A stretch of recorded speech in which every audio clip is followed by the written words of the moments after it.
Teje-Maneje, la conspiración del oro negro.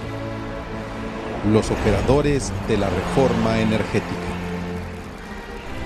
Se trata de un caso evidente y claro que obliga al gobierno a aplicar la ley de expropiación en vigor, no solo para someter a las empresas petroleras a la obediencia, sino porque habiendo quedado rotos los contratos de trabajo entre las compañías y sus trabajadores por haberlo así resuelto las autoridades del trabajo, de no ocupar el gobierno las instalaciones de las compañías, vendría la paralización inmediata de la industria petrolera, ocasionando estos males incalculables al resto de la industria y a la economía general del país.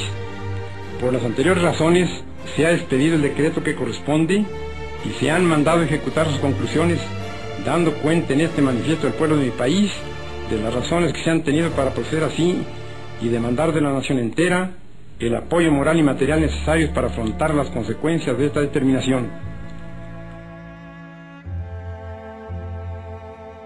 Muy pocos temas en México provocan lo que el petróleo en el orgullo nacional. Es el ejemplo más alto de nuestra soberanía y el símbolo de una victoria que el 18 de marzo de 1938 nos llevó a creer que vencimos el yugo extranjero.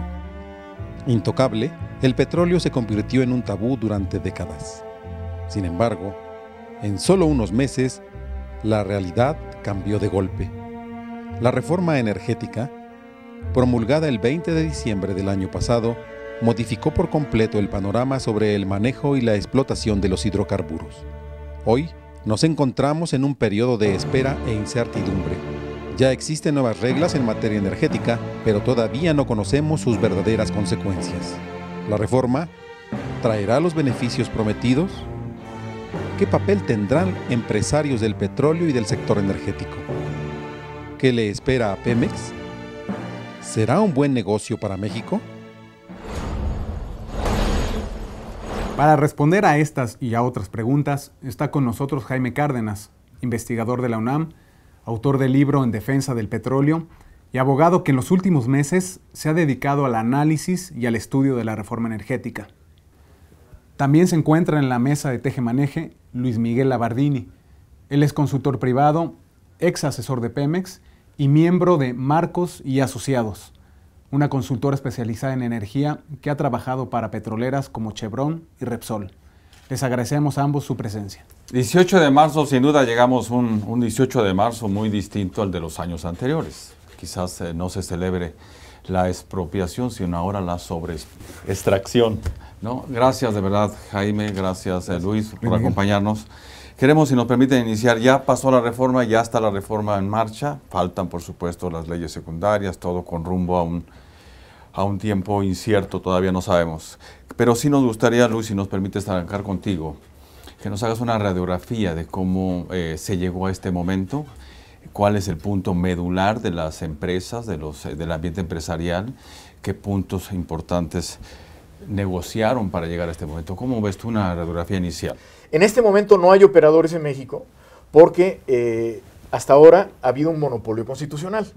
Es decir, no hay empresas, Exxon no está en México, Shell no está en México, Chevron no está en México, Total, existen algunas compañías como Petrobras y Repsol que están en algunos contratos de servicios. Ahora, la idea es que inviertan más, que se muevan más, ¿no? Este es el objetivo. Sí, yo creo que bueno, esta distinción es muy importante, que sí debe ser explicada, ¿no? Las empresas que tienen contratos de servicios, que son las que han estado en México, como Halliburton, por ejemplo, ¿no? Y otras empresas de servicios, y lo que vendrán ahora serán las grandes empresas, bueno, tomando en cuenta esta diversificación de los lutitas, las grandes empresas petroleras del mundo, que son pues, ExxonMobil, Shell, Chevron, British Petroleum. Sí tienen los ojos puestos en México, sí, eso es claro. Tienen, ¿Y no, dices que no están operando?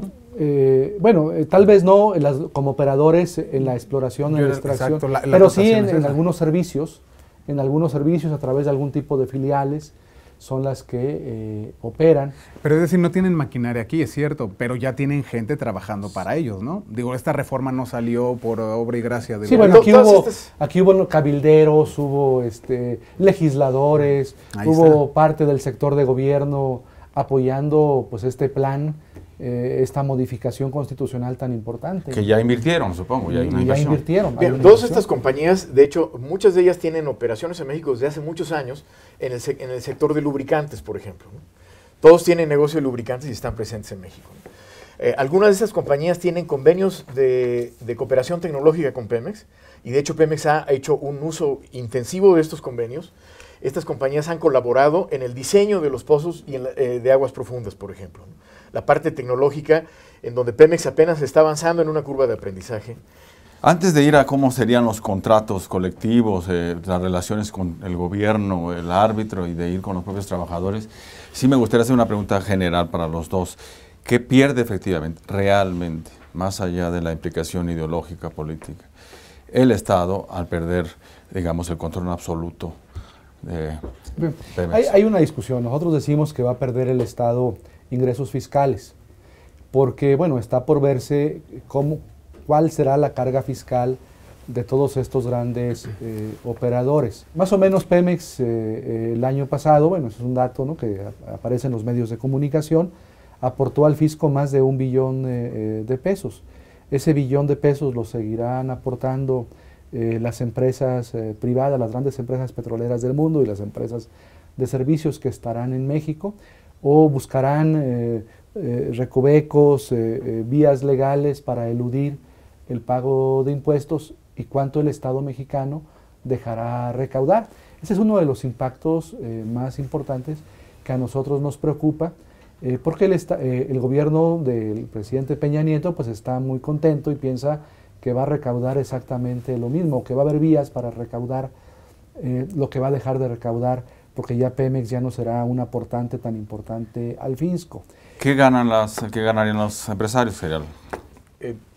Yo estoy convencido de que la industria petrolera, si se hace bien, si se implementa bien esta reforma, es ganar-ganar, ¿no? Es decir, estamos hablando de que Pemex en la ronda cero va a conservar los campos que ya está desarrollando y que le producen a Pemex 2,5 millones de barriles diarios, y que le genera al gobierno federal impuestos y regalías, le llaman derechos sobre hidrocarburos, extracción de hidrocarburos, por el equivalente a 2,5 millones.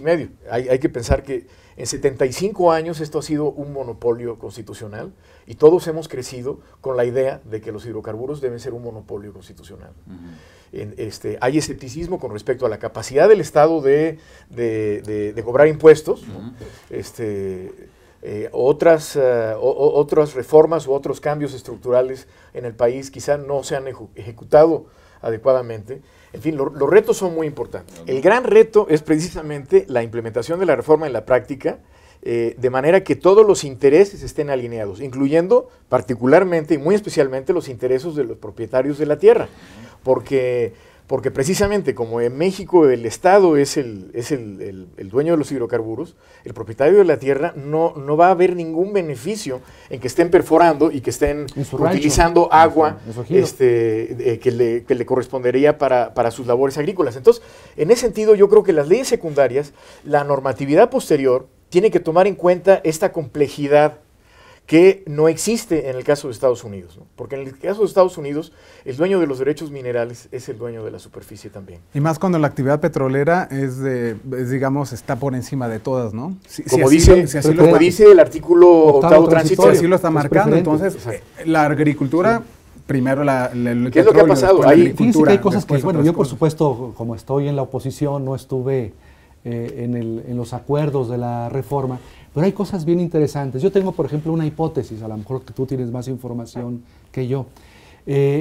Originalmente en la iniciativa del PRI y del PAN, una de las finalidades era derogar del párrafo cuarto del artículo 28 la expresión área estratégica, porque en el derecho mexicano se entiende que área estratégica es donde existía exclusividad del Estado en la explotación de los recursos. Sin embargo, en los dictámenes aprobados, en lo que se aprobó finalmente como reforma constitucional, se conservó el término área estratégica. Y yo tengo, mi hipótesis es que en el artículo 2 de la Constitución, estoy hablando como abogado, en materia indígena, que es el artículo que se refiere a la materia indígena, en la fracción sexta se dice: los indígenas tendrán un derecho del tanto en la explotación de los recursos naturales de su hábitat, de su territorio. con excepción de los que sean áreas estratégicas. Entonces, si hubieran eliminado el concepto de área estratégica del artículo 28, como originalmente se preveía, los pueblos originarios, los pueblos indígenas tendrían el derecho del tanto para explotar los recursos. Entonces, tal vez se dieron cuenta, no sé si en las áreas jurídicas del gobierno, o de las empresas, o de los lobbying, y dijeron, no, tenemos que conservar el concepto área estratégica, pero con otro significado. Entonces, ahora dice el 28 de la Constitución, área estratégica en los términos que establece el artículo 27 de la Constitución. Yo ese tal vez, Jaime, lo dejaría seguramente así fue. ¿eh? Seguramente así fue. Fíjate cómo sí hubo imaginación para estas cosas y no hay imaginación para procurar invertir desde dentro del Estado. ¿no? ¿Y por qué insisto en eso? ¿Tendrá el Estado, el gobierno, la posibilidad, la imaginación suficiente para efectivamente regular los excesos de una empresa en algún diferendo? ¿Podrá el gobierno en algún momento? El poder, ¿no? O sea, más allá de la imaginación, el poder suficiente. Ese es el gran reto. ¿Se debilita o no se debilita México? Yo creo que es el gran reto de aquí, para adelante, de esta reforma, porque tenemos una tradición en donde por lo menos somos escépticos con respecto a los órganos reguladores del Estado. Y aquí vamos a necesitar una Comisión Nacional de Hidrocarburos, que es la que va a funcionar como un órgano regulador, es la que va a hacer las licitaciones, la que va a determinar qué compañía es la que puede garantizar, de acuerdo con su programa de explotación, el máximo valor posible para esos hidrocarburos. Yo pienso que todos los esfuerzos tienen que estar orientados a fortalecer a la Comisión Nacional de Hidrocarburos, a la Comisión Reguladora de Energía.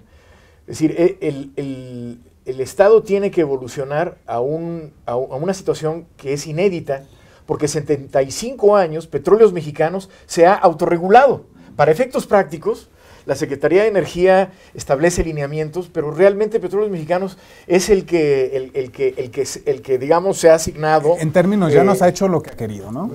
Sí. Y ha tenido los vicios que tiene, ¿no? Todos los vicios que vienen con tener el poder absoluto. Claro. Sí, ahora el tema es si los organismos reguladores, como la Comisión Nacional de Hidrocarburos, tendrá el poder, la fuerza jurídica, política, para imponerse a una empresa como la Shell, como Chevron, como ExxonMobil, ¿no? Y los mexicanos tenemos en el imaginario histórico, bueno, esto de nuevo al pasado, pero bueno, así es, como por ejemplo, antes de la expropiación, las empresas petroleras pues no querían respetar los laudos de la Junta Federal de Conciliación y Arbitraje, ni las decisiones de la Suprema Corte. Entonces, ¿podrán ahora los organismos reguladores del sector energético tener el poder para imponerse a esas grandes corporaciones? Sobre todo, Jaime, porque ninguna como esas tiene tanto dinero, es decir, ni la de telecomunicaciones. Imaginemos qué empresas tan fuertes como las petroleras en el mundo. Ninguna tiene tanto dinero como ellas. Mira, ya hay que agregarle también que ya existe un grupo de empresas mexicanas que están posicionándose en este momento y desde hace varios años en el sector. Voy a poner varios ejemplos. Grupo México, que es un consorcio minero, tiene una división que se llama Perforadora México, que tiene equipos de perforación, plataformas en el mar y tiene servicios integrados en pozos, en el área de Chicontepec y en otras áreas, tiene servicios de cementación en el mar. Grupo Carso tiene una división que se llama GCM, que también tiene equipos de perforación, está desarrollando campos en el norte y en el sur del país por cuenta de Pemex. Es decir, ellos todavía, en virtud del monopolio, todavía siguen siendo parte del sector de servicios. No son parte del sector operador, pero pienso que todas estas empresas, hay otras, las grandes compañías constructoras, por ejemplo, como ICA, todos están posicionando. Sería lo que quizás Lázaro Cárdenas le hubiera gustado, unos empresarios nacionalistas, ¿no? Pues sí, pero vamos a ver si esos empresarios nacionalistas tienen el poder de competir con los empresarios extranjeros. Y si hay un Estado que regule las diferencias, ¿no? Las diferencias entre ellos. Bueno, ¿y qué va a pasar cuando haya conflictos jurídicos? Tengo una duda, perdón. El tema de las instancias arbitrales. Hay una duda que flota ahí, como todo ciudadano de a pie. ¿Es factible encontrar políticos prestanombres en estos nuevos negocios?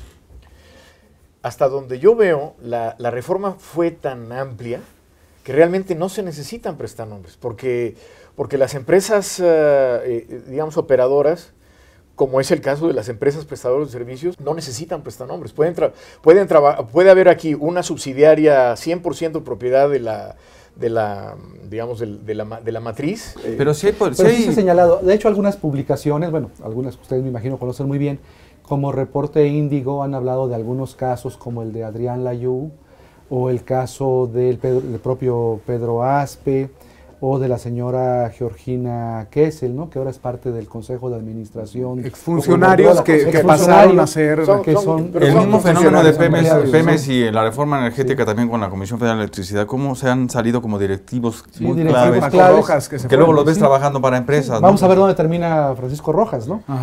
Bueno, ha trascendido que fue por motivos nacionalistas, porque él es nacionalista. Porque su posición, era una postura nacionalista, pero vamos a ver dónde termina. Pero sí, muchos exdirectivos de Pemex de primer nivel, pues han pasado a la iniciativa privada, o de la iniciativa privada, por ejemplo, ahora hay en el Consejo de Administración de Pemex miembros de la iniciativa privada. Pero eso lo vamos a ver cada vez más, porque precisamente lo que estamos hablando de una transición en donde de ser un monopolio durante 75 años, estamos hablando de un monopolio y un monopsonio, porque hablar del monopsonio es muy importante. Pemex ha sido el consumidor de muchos, el único consumidor de muchos servicios.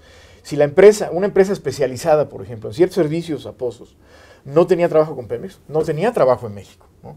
Mientras que ahora estas empresas van a tener un gran potencial de crecimiento porque van a poder trabajar para Pemex, pero van a poder trabajar para 40 o 50 compañías. Pero sí necesitamos de todas maneras establecer en la ley de nuevo secundaria pues algunas reglas para evitar ese tipo de conflictos de interés. Claro, exactamente. Ver, tú que estás adentro. No hay ninguna... Entonces, sí se debilita el Estado, sí se debilitan las instituciones gubernamentales y además en las dos vías, según entiendo. Bueno, es que yo difiero. Él difiere de eso. Yo difiero. Yo pienso que el Estado, esta reforma libera al Estado de realizar inversiones que no son económicas por el perfil de riesgo, viables, que sean viables económicamente, y le permite concentrarse en aquellas obligaciones que son inherentes al Estado, como por ejemplo la seguridad, ¿no? Es decir, Pemex ha estado invirtiendo recursos que son del Estado en inversiones que son de alto riesgo, sin la posibilidad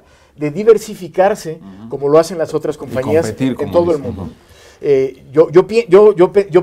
Digamos que lo que quisiera yo ver es que se fortaleciera el Estado. No digo que eso vaya a pasar, porque todo depende mucho de cómo se vaya a instrumentar la reforma. Pero objetivamente hay instrumentos para que se fortalezca, soltando el mayor bien.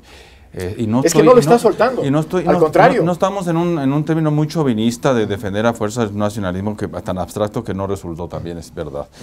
Pero no es verdad que se debilita la captación hacendaria, se debilita la posibilidad de que sea un verdadero árbitro frente a cualquier diferendo. Va a tener la capacidad económica para contrarrestar el peso, la influencia de estas grandes empresas petroleras, en verdad. Dentro de poco vamos a ver casos, por ejemplo, de estas empresas pues teniendo sus propios legisladores, ¿no? Así como se ha acusado en México de que algunas empresas de televisión tienen a su telebancada, pues aquí va a haber los diputados y los senadores de Exxon. Petrobancada va a ser. La Petrobancada, los legisladores de Móvil, de Chevron, de Shell. Sobre todo porque la experiencia, como dice Jaime Luis Miguel, es que las cosas pasan como no se desean que pasan, ¿no? Sí. Bueno, entonces, en petróleo... yo hice un estudio hace relativamente poco de 4 países que hace aproximadamente 10 años tuvieron una reforma como la que estamos teniendo ahora. Colombia, Brasil, Angola y Kazajstán. En estos 4 países, en estos 10 años, se ha disparado el producto per cápita, y se ha disparado la producción de petróleo y se ha disparado el producto per cápita. El caso más dramático es el de Angola, donde en el año 2001 Angola todavía estaba en medio de una guerra civil y estaba produciendo, el Producto Interno Bruto per cápita de Angola era de $500 al año. Sí. Hoy el Producto Interno Bruto per cápita de Angola es de $6,000 al año. Es decir, experimentó un crecimiento superior al 1000%. A ver si no estoy mal, la concentración también de la desigualdad en Angola permanece y la concentración de la riqueza también es brutal. También, yo no digo que... Ya que el tema donde tú preguntabas un momento, donde tú decías hace un momento, no, es que había otra alternativa, sí había una alternativa, porque toda la lógica de la reforma constitucional y legal es la máxima extracción de petróleo. La pregunta es, bueno, ¿y por qué México en lugar de extraer y como propone las exposiciones de motivos, 3.5 millones, pasar de 2.5 que ahora se extrae a 3.5, ¿por qué esa propuesta, esa finalidad extractiva? Cuando los recursos, México para su economía pues requeriría 1,5 millones, 1.600.000 barriles, y daríamos autosuficiencia al mercado interno. ¿Por qué no buscamos una visión distinta? Ya vimos que en lo macro probablemente funcionará como están las cosas, y seguramente para las empresas privadas y las empresas nacionales extranjeras sea muy bueno. Pero ahora el ciudadano a pie, ¿cómo aterrizas eso que le sucede a Angola en México? Es decir, lo que platica Fernando, ¿no? Lo que dice, bueno, la distribución de esa riqueza. Lo que dice Fernando es muy importante. Por ejemplo, en Kazajstán sí hay evidencia que ha mejorado la distribución del ingreso a partir de... Hay una correlación estadística, por ejemplo, en estos 4 países que yo mencioné, hay una correlación estadística muy alta entre producción de petróleo y Producto Interno Bruto per cápita. Ahora, eso no dice nada de cómo se está distribuyendo el ingreso, eso es muy cierto, pero yo lo que pienso es que tenemos que avanzar en la idea de que esto es una suma cero, no es una suma cero. Es decir, hay muchos yacimientos que Pemex no va a poder explotar nunca, y que esos yacimientos los pueden explotar otros operadores. También es cierto que se requiere producir, hay que alimentar, hay que producir, pero bueno, eso pudo haberse guardado para el futuro cuando se desarrollara la tecnología. En fin, es una visión totalmente diferente a esta visión extractivista de saquemos todo, ¿no? Ustedes saben que las reservas probadas son pues para 10 años, 11 años. No tenemos más reservas, ¿no? Hay unas que se llaman prospectivas, pero quién sabe si realmente tengamos eso. Dicen que tenemos para 40 o 30 años, pero no lo tenemos realmente probado. Lo que tenemos probado, son reservas 10 años, 11 años. ¿Cómo la aterrizamos? Es decir, ¿cómo esta reforma energética nos va a servir a los que tomamos el micro todos los días, a los que van en el metro? Es decir, ¿cómo vamos más allá de lo que nos prometen que más empleos, etc.? El recibo de la luz baja, no baja. Eso ha sido la venta más fácil de la reforma energética, ¿no? La luz, el recibo de la luz. Yo creo que esto no se va a traducir, esa es mi opinión, ni en mayor presupuesto para universidades públicas, ni en mayores hospitales públicos, ni en mejores mecanismos de distribución de la riqueza.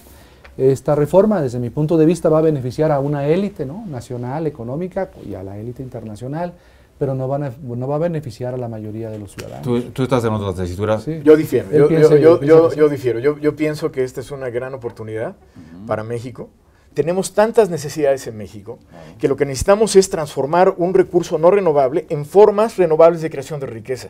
Ahora, ¿cómo hay que hacerlo? Ese es el gran reto para todos los mexicanos. Transformarlo en educación, transformarlo en infraestructura, transformarlo en, digamos, medios para desarrollar otras industrias. ¿Lo tiene claro el gobierno actual o está improvisando?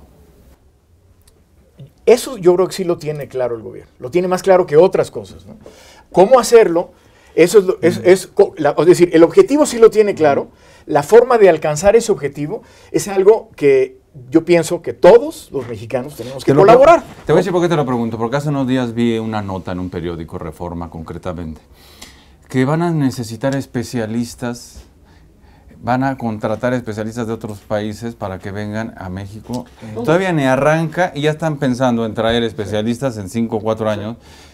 ¿No? Sí. ¿Tú crees que van a contratar a los trabajadores sindicalizados de Pemex? ¿Qué pasa ¿A eso los van a despedir? Sí. Claro. ¿Qué pasa con el Instituto Politécnico Nacional? El Instituto Mexicano del Petróleo. ¿Por qué no se invierte en que los jóvenes vayan mejor al extranjero, se preparen y regresen? ¿No te parece que también nos condena esta, y a lo mejor estoy siendo exagerado, esta reforma a hacer los mexicanos de tercera de siempre y que ganen las inversiones? Mira, te voy a decir por qué no.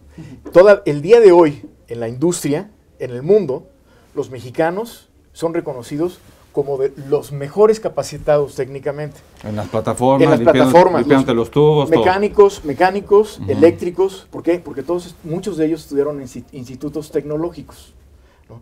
A diferencia de un técnico americano que aprendió reparando aires acondicionados, generalmente el técnico mexicano tiene una formación universitaria.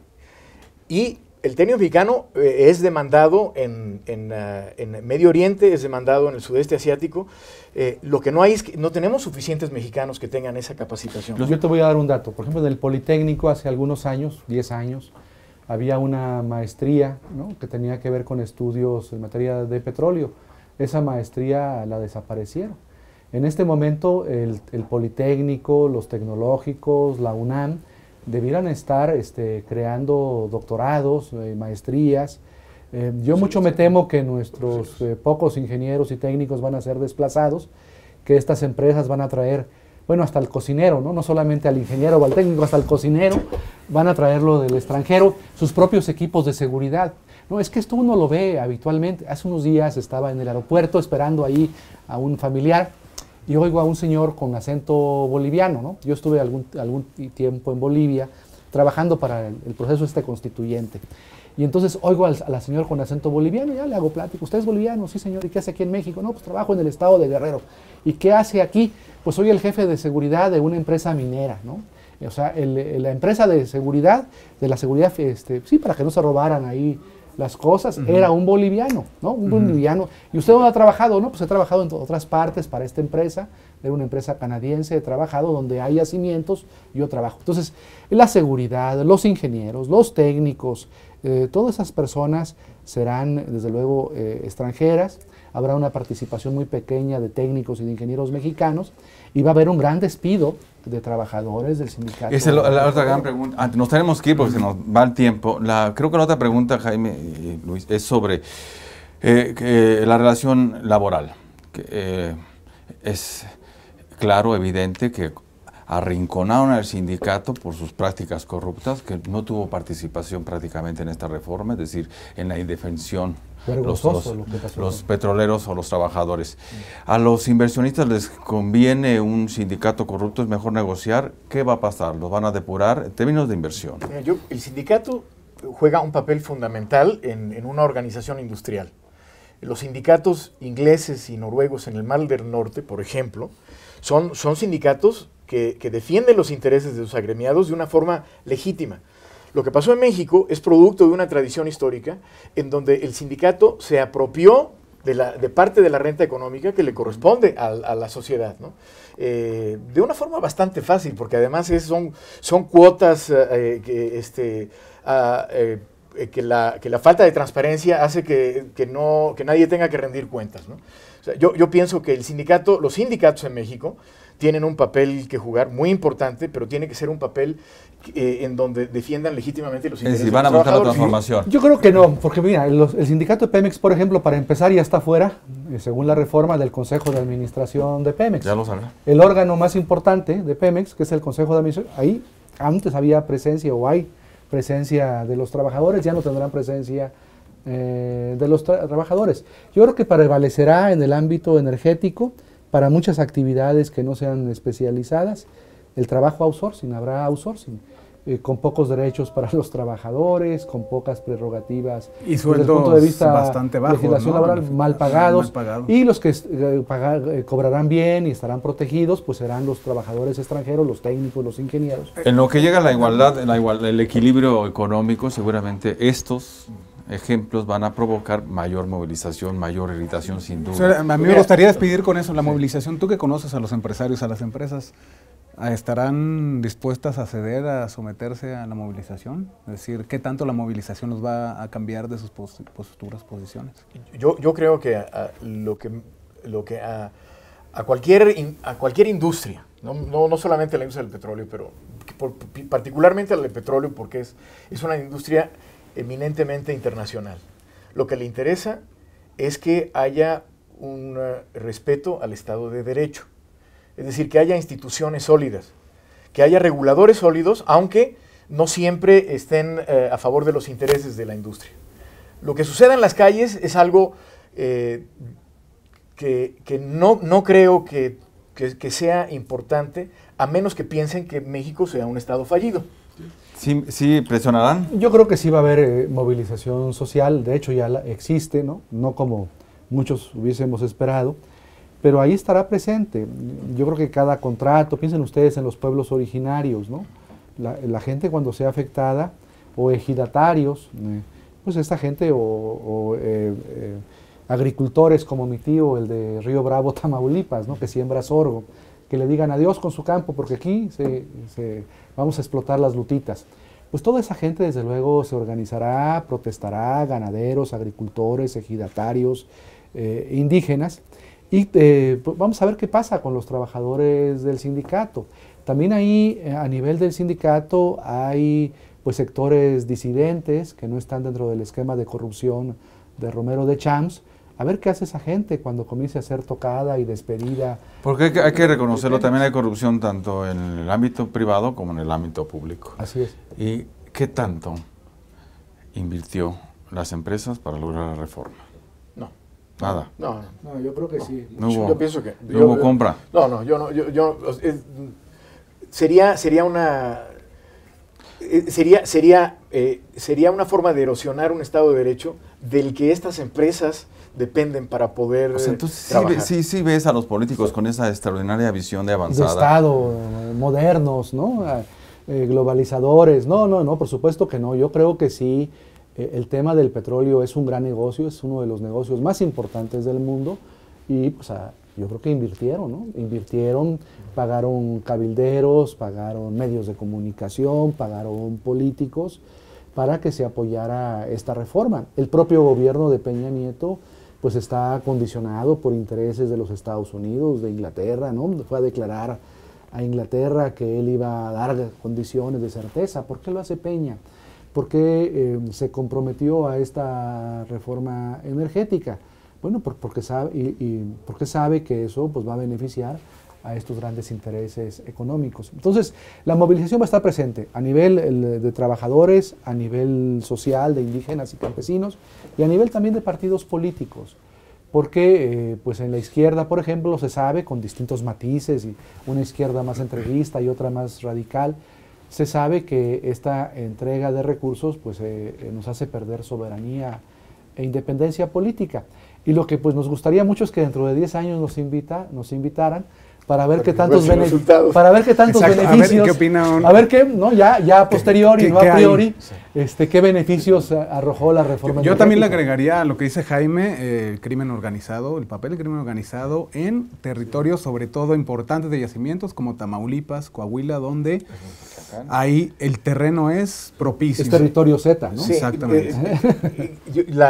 La operación misma ya, sobre todo en el caso del gas de Lutitas, la interacción con las comunidades y el crimen organizado van a ser dos retos muy importantes. Es decir, los intereses de los dueños de la superficie tienen que estar alineados con los intereses del Estado, porque si no, va a haber todo tipo de rechazo, como ha sucedido, por ejemplo, en el caso de las plantas de energía eólica en Oaxaca, en donde hay proyectos que llevan 2 años de retraso porque no se ponen de acuerdo con las comunidades, ¿no?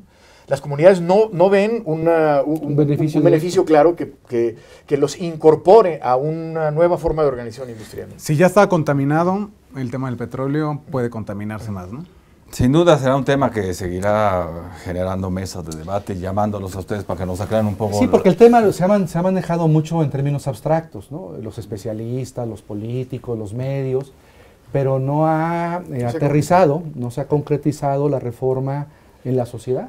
Cuando la sociedad comienza a ver, despidieron a mi hermano o a mi papá de Pemex, ¿no? Ya, ahí mi agricultor, el de Tamaulipas, mi tío, ¿no? Pues ya le van a quitar su tierra, o se la van a expropiar, o se la quieren comprar por cualquier cantidad de dinero. Cuando la gente comienza a sentir eso es cuando vendrán las protestas y la movilización social puede ser mayor de lo que vimos estos meses. Muchísimas gracias por acompañarnos. No, el tema da para mucho, así que los convocamos Muchas para gracias. una próxima ocasión. Muchas gracias. Muchísimas gracias a ustedes por acompañarnos.